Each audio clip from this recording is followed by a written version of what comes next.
Welcome! Today I'm going to show you how to send stickers in an Instagram chat using the Instagram app on your PC, thanks to the latest update that makes messaging more fun and expressive. First, open the Instagram app on your computer.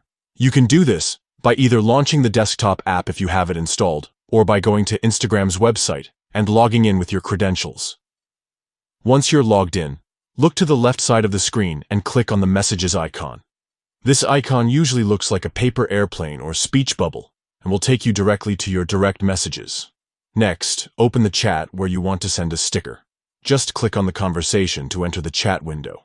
Now, at the bottom of the chat, find the message box where you usually type your texts. Right next to it, you'll see a sticker icon. Click on this icon to open the sticker section. Inside the sticker section, you'll find a variety of stickers to choose from. Instagram has recently added many new sticker packs, so you have plenty of options to express yourself.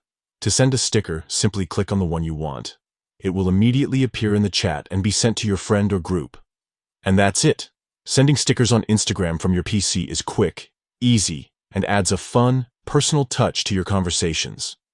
This feature is perfect for brightening up your chats and making your messages more engaging. Give it a try next time you're chatting on Instagram, and enjoy expressing yourself with stickers right from your computer. Happy messaging!